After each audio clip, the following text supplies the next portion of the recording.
Biraz кийин болуп атат да, шаарга чыгарасы бар. Да, я китайский шпион, да. Мына санэпидемстанция аякпак дегендер келип сиздерди кыйнабайбы? Бул эмне бул? Ози мамлекеттик иштейсиң налогдон. Какой толк от вас? Мен 2012-жылы ушу Кара суунун юбилейный деп аталган ушул Кичи районуна келгенмин. Келгенде картина абдан кейиштүү болчу. Негедир өзү негизи Кара суунун бир жакшы чыгармачылыгы бар. Бул Кара суудагы классика. Кара сууда дараткана курат, мындай жалпы колдонуудагы дараткана. Себеби канализация жок. Мына жактан 3-этажда жашайсыңбы, 10-этажда жашайсыңбы? Келесиң дагы ушул жерге туалетке түшөсүң. Түнкү саат 12-де болсо дагы, 1-де болсо дагы. Анан анын жанында сөзсүз мусоркана болот, таштандыкана. Анан таштандыканадан тоюп жанагы келемиштер. Анан мусоркананын ичине түшүп, чөмүлүп, анан чыгып адамга тап бере тургандай болуп, ушундай күчтүү ушундай боевой жанагы келемиштер пайда болот. И ошолор менен алышып жүрүп, эптеп жанагы муктаждыгыңды, зараңды ушатасың. Анан азыр картина көп өзгөрүлбөптүр, а? Яш коюлган. Жашыктын эмне үчүн? 13-жылдары жок болчу ошондо. Жок, эмне үчүн мунан бир бөлөк-бөлөк бир башкачараак кылып койсо болбойбу? Алысыраак. Кандай башкача? Мисалы, таштандыны өзүнчө, даратканы өзүнчө. Таштанды өзүнчө турат. Ажатканы өзүнчө турат. Келемиш үчүн бул 2 секунд да бул аралык. Бул жерде келемиш жок азыр. Сен барда көрсөң керек да. Азыр жок. Азыр мына жагыңыздар жакшы экен. Аркы жакта азыр эме болуп атат. Азыр адамдар мына мен дагы бир кызыккан нерсе мындай болуп атат. Бул жактан азыр даратканага түшөт. А бул жакка таштанды төгөт. А чыгынды сууларын челек менен алып чыгып кайерге төгөт? Чыгынды сууларын бул жакка биз неме кылып бергенбиз мынакей. Ушул эле жерге. Септик. Үстүнө сетке койгонбуз. Бирок баягы катуу немесин кошо алып чыгат да төгөт. Анан муну утур биз бул жакка ташып турабыз мынча. Эртең менен келип алар неме болот. Мындайчы. Муну кантип эме кыласыздар? Кантип аласыздар? Ташып кетти, эмне кыласың? А так бул жака мындай катуу калдыкты кошо алып чыкпаш керек да булар. Катуу калдыкты баягындай жерге баягы кирди суусун алып чыгыш керек. Кирди суусун алып чыгып төгүш керек. Бул жака катуу калдыгын алып чыгыш керек. Катуу калдык деген кадимки баягы таштанды. Тиричилик. Тигердип жатып дейт орусчасы. Анан суу биз бул жакта алып кетет балдар. Ошону бергени. Азыр ушуга эгерде мындай бир чара көрүлүш керек болсо, мен билбейм, азыр мен бирөөнү баягы жазалаш керек дегенден алыспын, бирок мына санэпидемстанция аякпак дегендер келип сиздерди кыйнабайбы? Бул эмне бул деп? Эми биз буларга көп түшүндүрүп айтабыз. Баягындай таштандыны бөлүп чыгаргыла депчи. Бирок эл экен да. Жаш балдарын чыгарып коет. Аларга баары кичинекей балдарга бөлүп таштап кетип калат да. Ошон үчүн ата-энеси түшүндүрүш керек. Үйдөнчү. Азыр мына жерде үйдөн сортировка алып чыгар деш керек балдарды. Катуу калдыктарыңды өзүнчө таштаба контейнерге. Баягы чагадагы суюктук калдыктарыңды башка жака төктөп түшүндүрүш керек да ата-энеси. Азыр эми ошондо бул нерсе качан токтойт эми ошондо? Азыр мына акчаңыздар келип. Качан элибиздин аң сезими. Жок, мен айтайын деген. Болгондо токтойт бул жөн элечи. Жок. Качан аң сезими өсүп, катуу калдыгын бул жака таштаганда, суугун бул жака таштаганда токтойт. Анан бир немеде токтойт, ачына бүткөндөн кийин, канализация бүткөндөн кийин автоматически бул маселе токтойт уже. Эжеке жакшысызбы? Мына сиздердин чоңдоруңуздар келди азыр. Булар айтып атышат, мына неге тазаланбай атат десем, эл экен, эл баарын аралаштырып төгө берет, биз айта берип чарчадык. Эми эл кемаланы 2 күн, 3 күндө бир алып кетет да. 3 күндө бир ушу 6-7 жашыппы. 6-7 жаштан 4 этаждан мынау өкө, мынау мага жолдо столовой магазин, сагазин, народ өткөн бер өткөн бай кире бериш жер болгонго. Тез толуп турат. Ошону тез алып турса жакшы болот эле. Азыр канча убакыт алынып атат мусор? Мусор эртең пятница күнү алса, ошо боюнча понедельник күнү. Бүгүн эртең толот да, эртең салынат. Наркысычы наркы? Дараткананын жанында баягы сыркынды суу салына турганда, септик. Ол жерде ишбала жок эле, кийин эле баягы сууну эме кылышуулар эл экен, апарып ошол жерге ташташып, сууну бери катып, суунун үстүнө да мусор төгүшүп. Ошону айтып атат да. Эл аралаштырып барып төгүлүп атат турабы? Ошондучу? Ошону катуусын дедик мен.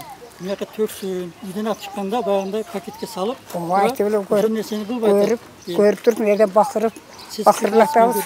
Ана мына жерде баарыбыз эле көргөндөр бакырдыбай, ана кал, мына кал. Ошону неме дедигиле да. Айым туалетти жаңыдан куруп жакшына кылып, муларды жакшына кылып, мусулар жакшы кылып, эме кылып берди. Ошондо ачып атканда элге келип бир ана жактан чогулуш дегенди өткөзүп туруп, адамдарга калп эскертүү берип, мындай болду, мындай болуп атат, мындай болду. Мындан кийин мындай боло турган болсо деп тамкомду ортого салып, бирөөнүн бир таштаганын, туура эмес таштап, туура эмес иш кылганын көрсө, штраф мынанча штраф. Бирок эми элди мен малга окшоткум келбейт, кечиресиз.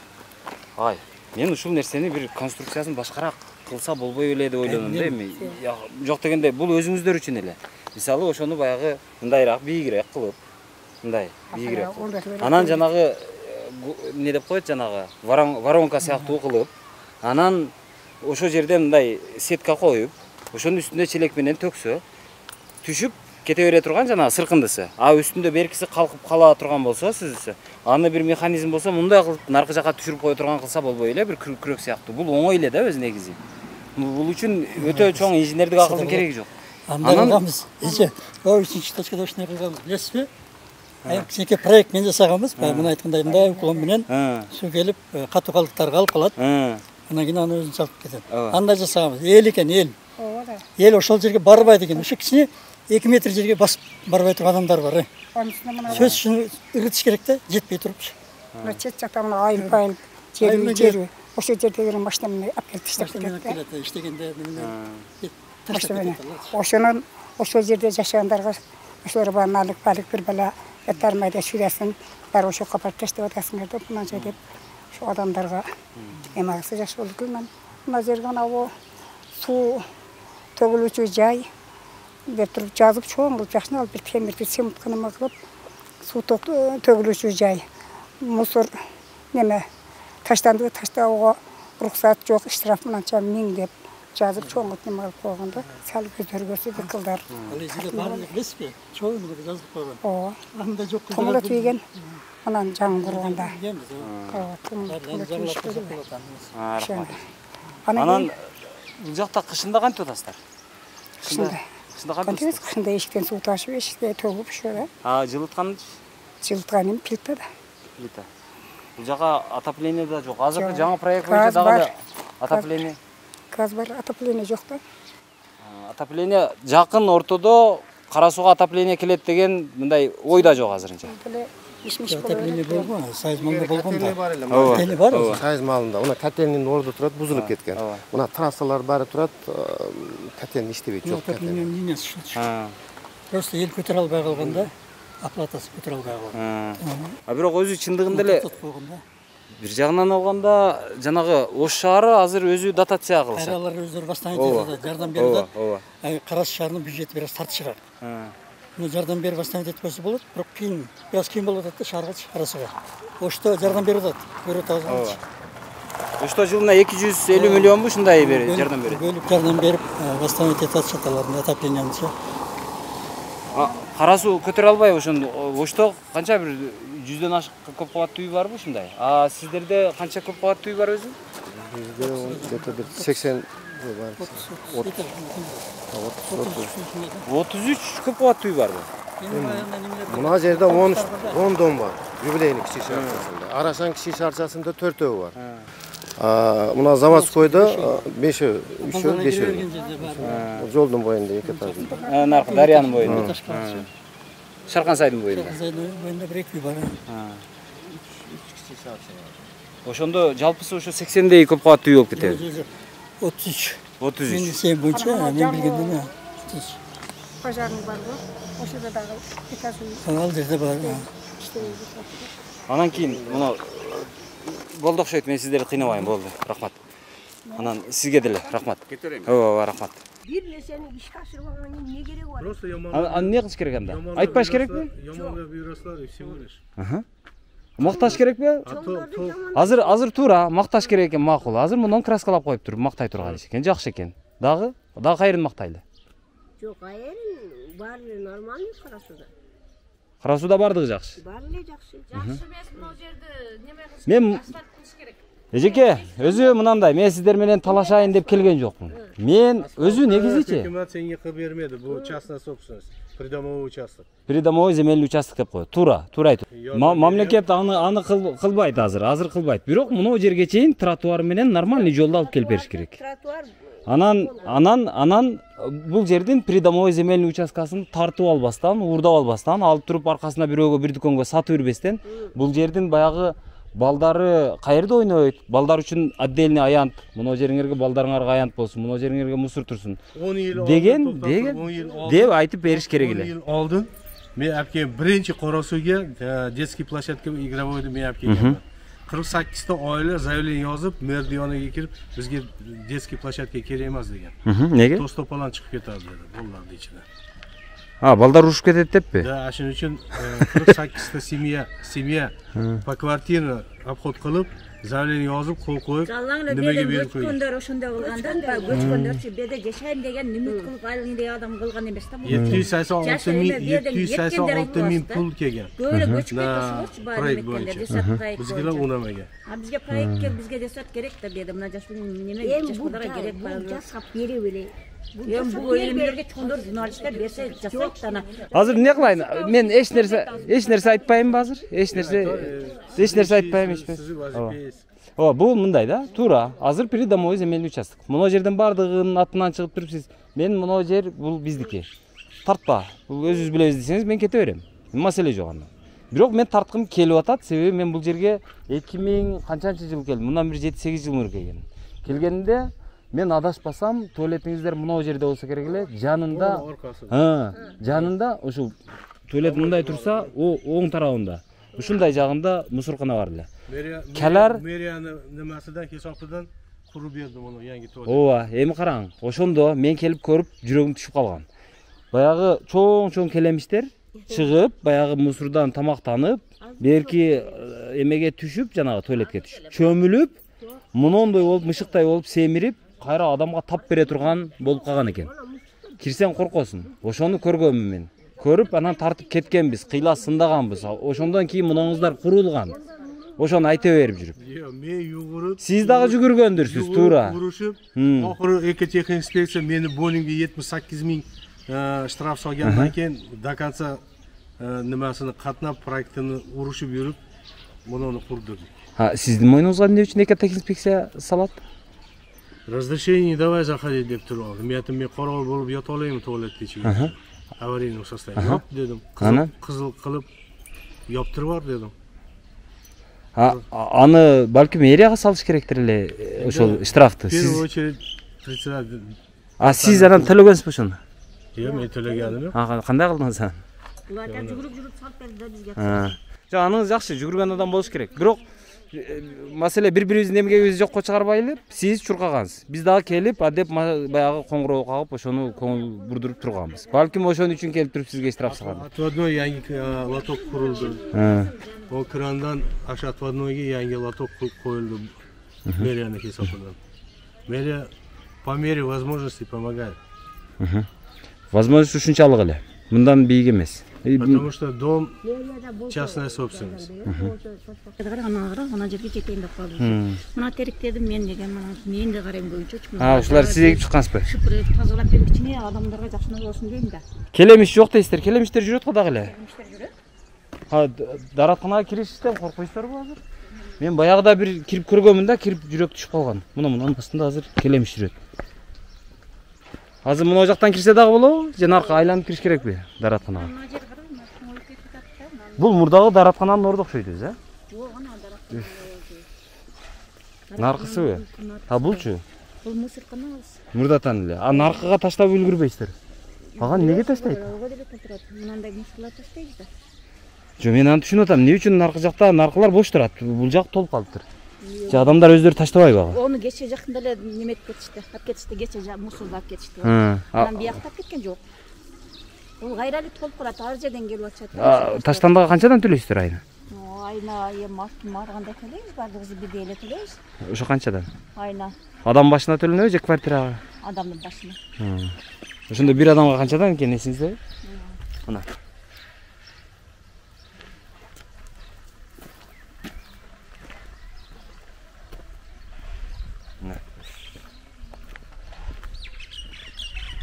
Ал бул жакта эски дагы бир туалет. А бул жакта дагы бир туалет. Кыскасы кара суу. Кара суу өзү негизи мындай чайканасы көп, ишканасы аз. Анан туалети эми жок десе болот да, ушундай. Булго эми былтыркыга караганда кыйла жакшы болуп калыптыр, мурдага караганда. Мына.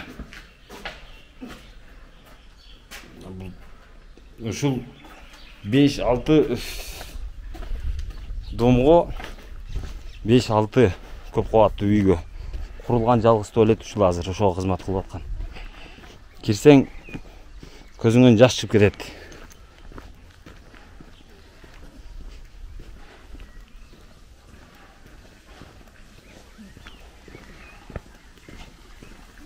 Мынаны жаңы коюптур.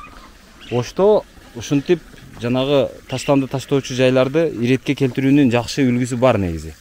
Жок дегенде оштон деле кичине үйрөнсө болсо керек эле. Буга көп деле акча кетпейт. Кандайсыздар? Сиздерде үйдө суу жокпу? Үйдөн чыкпайбы суу? Анан ушул жерден ташып алып чыгасыздар. Колдонуп бүткөндөн кийин кайра ташып чыгып кайга төгөсүздөр анан? Мына мусор турган жергеби? Мусорду дагы ушул жерге таштай бересиздер. Анан кийин бирок муну мусорду азыр албай таап дейсиздер, бирок алыш да кыйын да эми. Бул баардык Күндө эле убагында алып турса эчтеке болбойт. Алынбайт да убагында.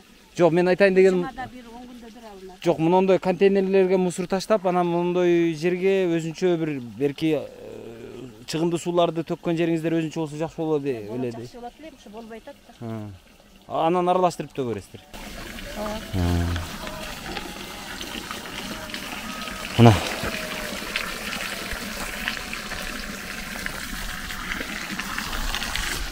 Кыскасы кара суудагы жашоону мындай ит жашоо деп койсо болот да. Ит жашоо. Мына бул жакты бир өзү тосуп алыптыр. Бул ушул кадимки мына көп кабаттуу үйдүн бардыгы жашаган болсо, ошо бардыгынын үлүшү. Ошонун бардыгынын акысы бар бул үйдүн алдында. Мына жакта да бирөө тосуп алыптыр. Бул жакта кир жая турган бир жери бар экен, андан башка эч нерсе жок.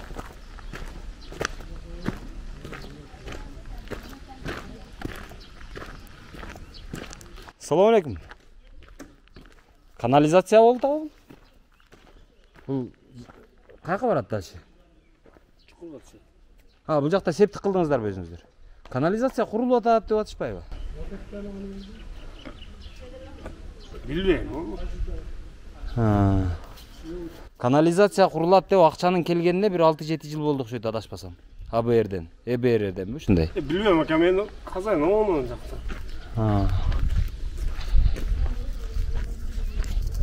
Салам алейкум. Үйүңүзгө суу киргизген окшойсуз, а? Бул канализация каздырып калганыңызга караганда. Куда каласа кирип. Азыр эми кошуналарыңызды кандай кыласыз? Кошосузбу, кошпойсузбу буга? Же алар менен бирге кылтасыздарбы? Бирге кылтабыз бар. Бул кондоминиум сыяктуу экен да. Бул жерге септик эме кылдыңыздар? Септик. Септик наркылар каршы болбодубу аны? Жок, ошол. Алар дагы кошулат. Бул жактан эки жактан бир кылып, анан ошо бир келишимге келип кылтабыз. Сиздердин кабарыңыздар барбы? Өзү кара сууга канализация курганга деп акча келген да? Очистной курганга деп. Жанагы суу чыгарганга деп. Бир 6 жылдай болду окшойт ага. Жок андай. Миш уккан бирок. Аны күткөнгө чыдап атасыздар да демек, а? Азыр жолдорду казып атабыз, 1-2 жылдын ичинде 2023 канализация курулат деп атат. 23. Курулса көрөбүз. Макул. Мына. Башка түшкөндө көз көрөт. Канчадан чогулттуңуздар эми ушинтип? Эми көп түкүрсө көл болот дегенде бир аздан чогулттук. Ошондой эки мына көп кабаттуу үйлөрдүн бардыгы туташтуу же могу эки подъезд? Саналуу эле экен. По желаниям эч кимди заставить эткен жокпуз, эч кимди неме кылган. Үйдөн каражатына карап, мага муктажмын дегендердин өздөрү биз дагы кошулабыз деп өздөрү. Баарыбыз бир демилгеден. Мамлекеттин катышы жок бу жерде? Жок. Жакшы, ийгилик анда. Кышында кандай кыласыздар кышында? Жылуусу келбейт, а?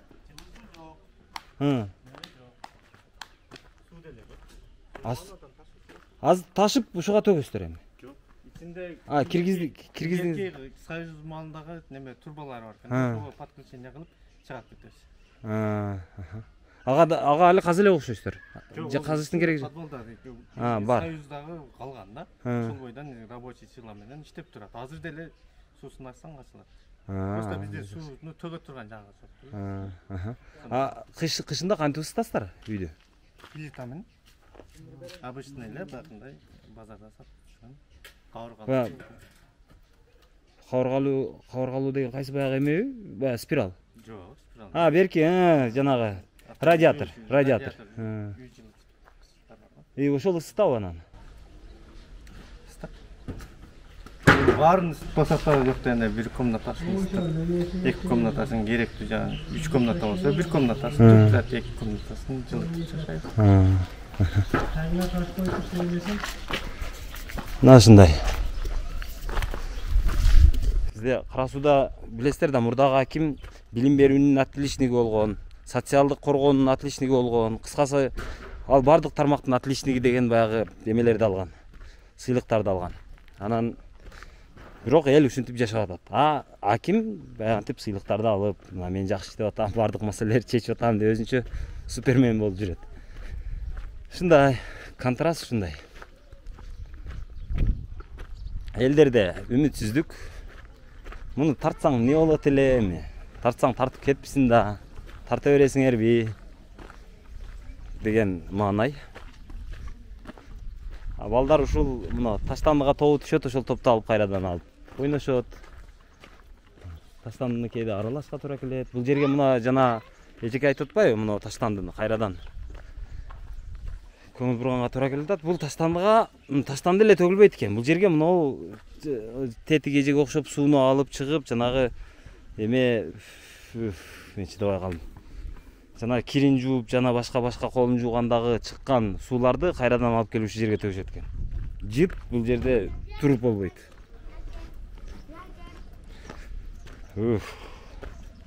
Эсиң болуп калат бул жерде. Чындап эле. Бул жыпты мен бир апта унутпай жүрөт окшойм эми.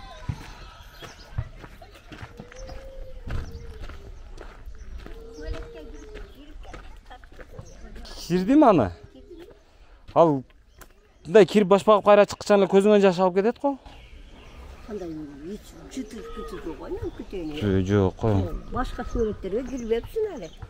Билеңде эмеди көрбөпсүң. Кайсы туалетке? О, юбилейный эмелерде туалеттерде баса албайсың. Кечип жүрөсүң. Кечип жүрөсүң. Юбилейники өтө начар. Эжеке мындай экен да, мен сиздердин акимиңиздерди уктум. Ал билим берүүнүн отличниги экен. Ал элди социалдык жактан коргоонун отличниги экен. Дагы бирдеме бир нече тармактын отличниги экен. Ким? Мурунку акимиңиздер баягы Тилек деген. Тилек. Мен Азыр аким ким? Аким экен. Азыр аким башка болуп. Аким азыр Көлдөн келген.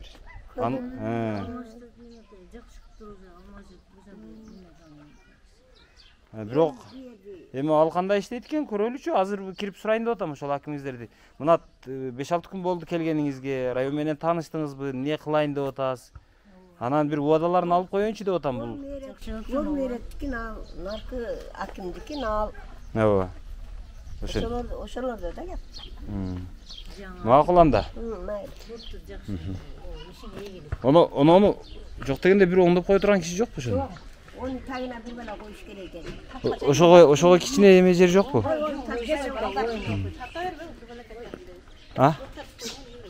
Макул, болуптур. Көп тартып койдуң, тарта бербе дейт. Бул ошол мына канча 1, 2, 3, 4, 5 подъездүү үйгө ошол жалгыз стол жок, жалгыз эмес экен. Тетиги жакта дагы отургучтар бар экен.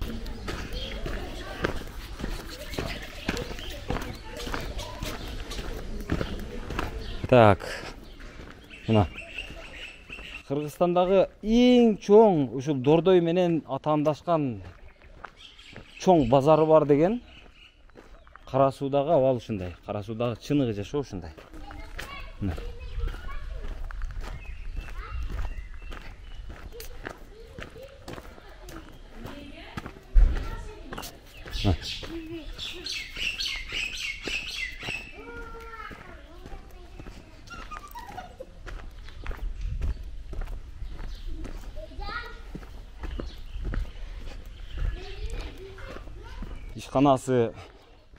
ишканасынан чайканасы көп. Бирок жалчыган туалети жок, кара суу деген ушул болот.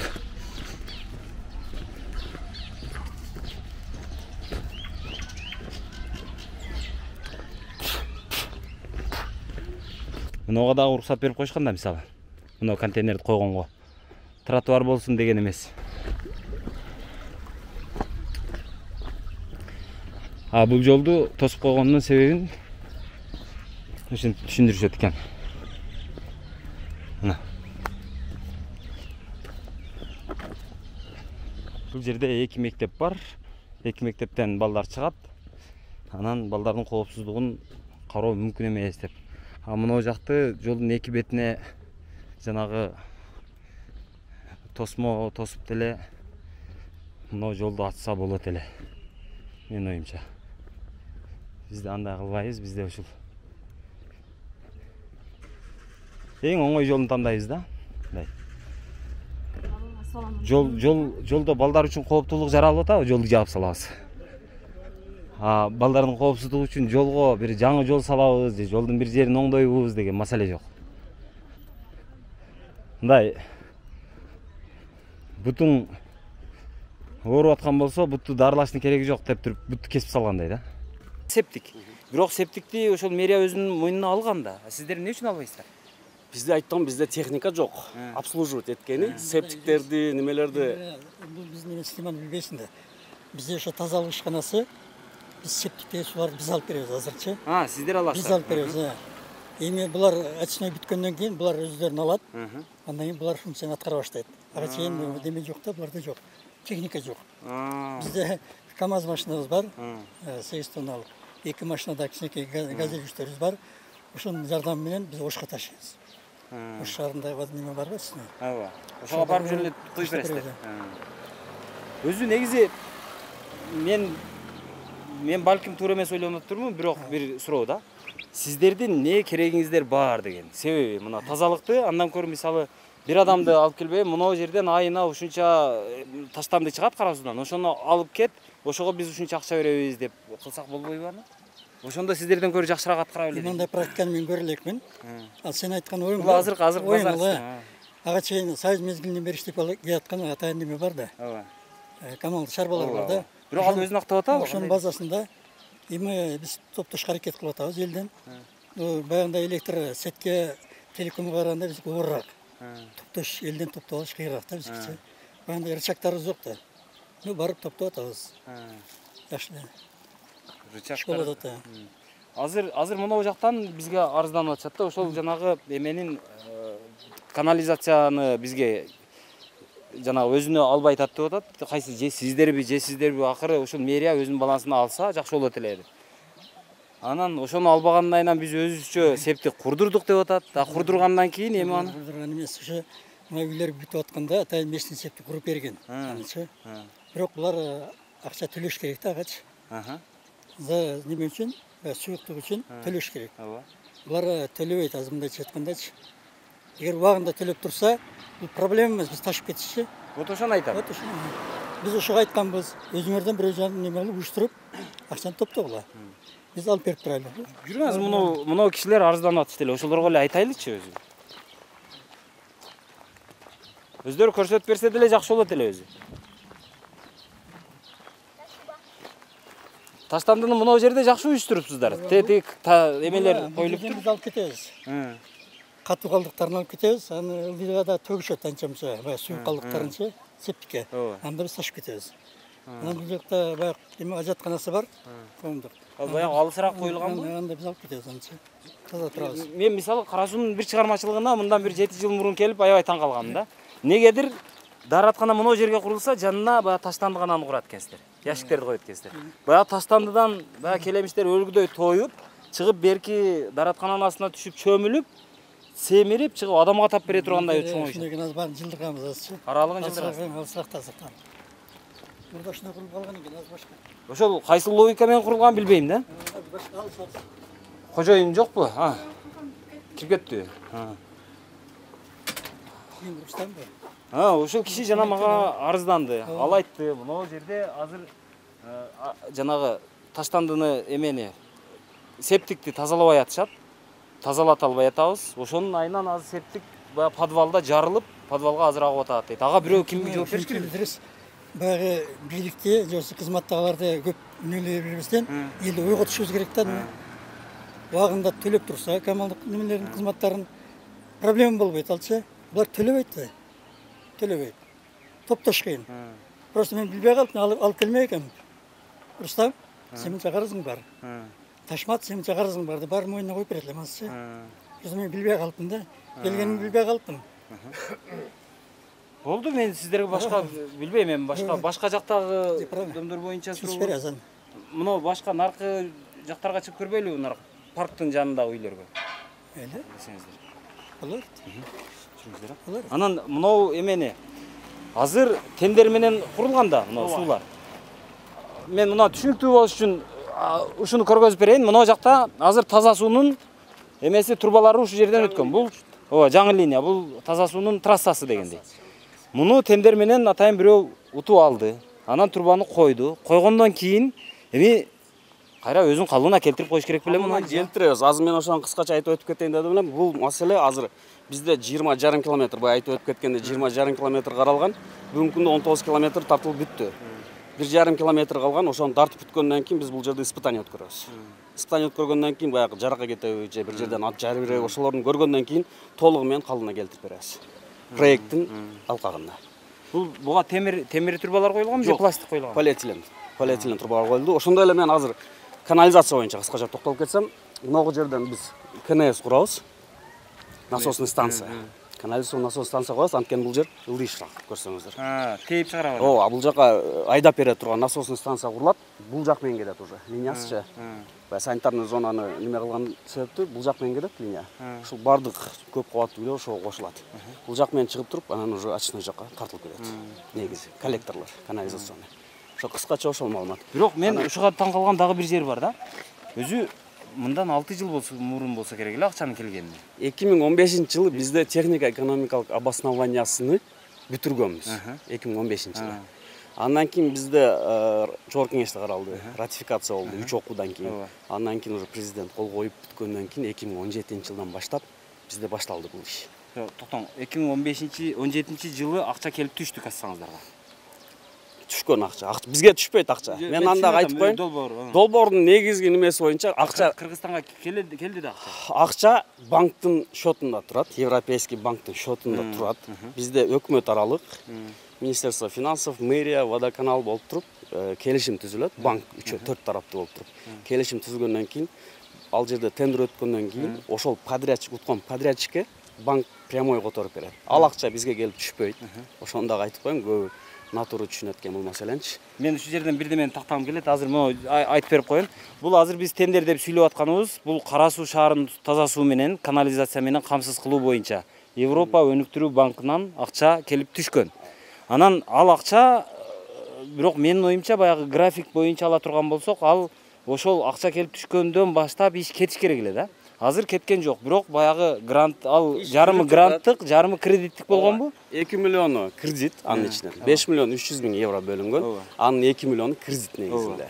1 миллиону Европейский банктын эсебинен, 1 миллиону Европейский инвестиционный банктын эсебинен кеткен. Калганы Европейский Союздун бизге берилген грант катары кеткен. 3 миллион 300 миң. 3 миллион 300 миң азыр кредит ал. Грант. 2 миллион кредит. 2 миллион кредит дейли. Ошол 2 миллиондун кредит боло турган болсо, али биз иш кыла элекпиз. Ишти эми баштадык, бирок азыр процентин төлөй баштаган жокпуз азыр. Сиз суроону кандай берип атасыз белчү, мен сизге мына иш болуп турганын өзүңүз көрүп туруп, иш боло элек деп атасыз да.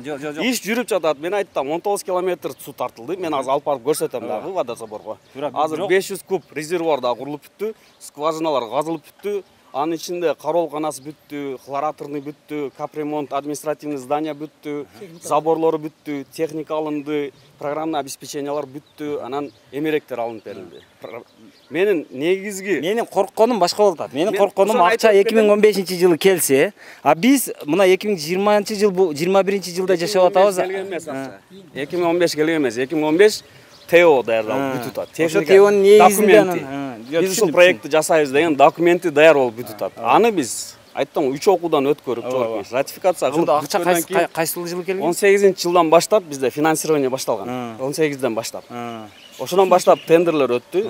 Бул биздин айырмачылыгы биздин алып сатуулар боюнча мыйзам менен эмес, Европанын өзүнүн ошо стандарт жоболору менен өтө турган экен. Ошон үчүн ал жерде сроктору кичине узагыраак болот. Ошонун негизинде 2018ден башталган. Менин коркконум баягы биз жебеген самсага пул төлөп аткан жокпузбу деген. Биз кредитти төлөй баштаганбыз. Кредиттин акчасын төлөй баштаганбыз. 2019-дан баштап биз кредитти төлөй баштадык. Биз демек бул өзү срок боюнча качан бүтүш керек эле? Срок боюнча 2021-жылы быйыл бүтүш керек эле. Бирок биз Кара суу шаары Өзбекстан менен чектеш болгондугуна байланыштуу булгач сууларды төккөнгө бизге уруксат болбой калган. Ошонун негизинде бизде срок чозулуп кетти. Суу системасы боюнча бизде проблема болгон жок. Биз бар жогун бүтүрдүк, Кудай буйрса. Күздө бүтүп, сдачага берилет уже, приёмкага. Бизде азыр булгач суулар төгүүчү объект алып барып көрсөтөм азыр. Анклав болуп Өзбекстан границасында турат. Анан ал жерден чыккан сыркынды сууну биз төгө турган жер таппагандыгыбызга байланыштуу проект узарып кетти. Түшүндүм. Азыр дагы бир кичинекей маселе. Биз шаар мындай бойдон турбайт. Азыр биз баягы шаарды кайрадан чоңойтобуз деген дагы ой бар.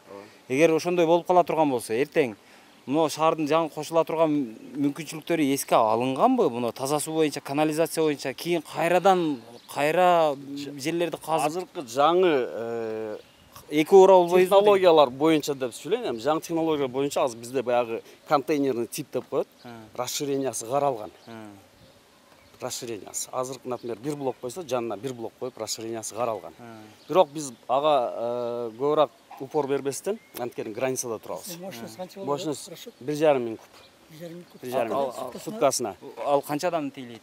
Мен 7400 адам деп айтып өтүп кеттим буга чейин. Мына многоэтажкалар эсептелинген, социальный объекттер эсептелинген, мектеп, бала бакча, ошого окшогон объекттер эсептелинген. Экинчи этапта бизде экинчи этапта каралган, экинчи этапта биз уже расширенияга 10 миң кубка чейин расширение кылтабыз. Ал уже экинчи этапта. Биз биринчи этапты бүтүрүп алгандан кийин, Кудай буйрса, экинчи этапты баштайбыз. Анда уже мына жакын жаткан айыл өкмөттөрдөн кошумча жер алып туруп, ошол жерге курууну пландаштыртабыз. Демек азыр биринчи этапта канализацияга болгону мына көп кабаттуу үйлөр гана туташалат, анан социалдык объектилер, оорукана, бакча, мектептер гана. Роводы, наркобериклер толук кошулат, кантылат. Жер үйлөр кошулбай туруп турат. Жер үйлөр ошол коллекторлор өткөн көчөлөрдөн жакын жайгашкан, ошолор кошулат. Болду, түшүндүм. Рахмат.